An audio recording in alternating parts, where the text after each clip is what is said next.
Saudara-saudari yang dikasihi Tuhan, selamat pagi. Sebelum kita mendengar firman Tuhan, marilah kita berdoa.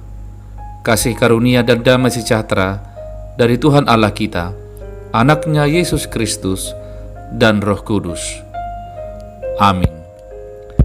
Firman Tuhan bagi kita hari ini tertulis dalam Injil Lukas pasal 11 ayat 9. Oleh karena itu aku berkata kepadamu, mintalah, maka akan diberikan kepadamu.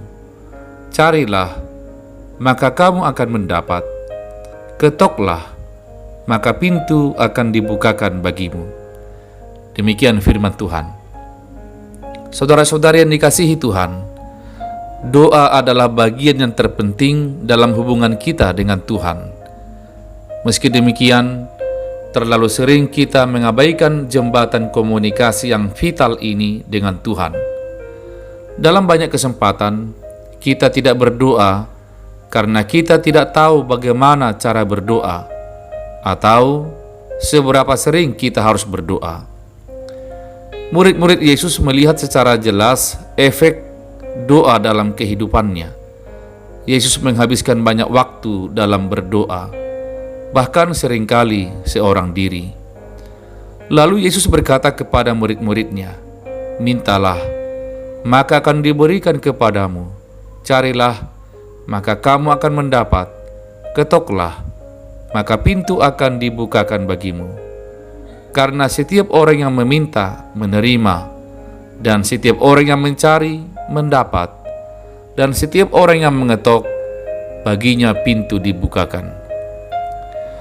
Ada 3 kunci yang Yesus berikan untuk mendapat jawaban atas doa-doa kita. Kunci pertama, doa adalah ketetapan hati. Artinya, memegang sesuatu dengan kuat. Tuhan mau kita berpegang pada janji-janjinya dalam doa. Mintalah dan teruslah meminta, dan hal itu akan diberikan kepadamu. Carilah dan teruslah mencari, dan kamu akan menemukan. Ketuklah dan teruslah mengetuk, dan pintu akan dibukakan untukmu. Kunci kedua, maksud yang jelas. Alkitab mengatakan bahwa salah satu alasan mengapa kita belum menerima yang terbaik dari Tuhan adalah karena kita belum meminta kepadanya. Yakobus 4 ayat 2. Mungkin kita sedang menghadapi hubungan yang hancur, beban keuangan yang berat, frustasi karena kesehatan yang memburuk, atau keselamatan orang yang kita cintai terancam. Tuhan mau kita datang kepadanya dengan iman tentang apapun yang ada dalam hati kita. Bawa kebutuhanmu dan berdoa padanya. Beranikan dirimu meminta keinginan-keinginanmu padanya. Tetapi ingat, berdoa adalah meminta dengan memohon, bukan mengatur, apalagi mendikte Tuhan. Kunci ketiga, hubungan pribadi. Kunci terpenting dalam doa yang efektif adalah hubungan pribadi dengan Bapa Surgawi.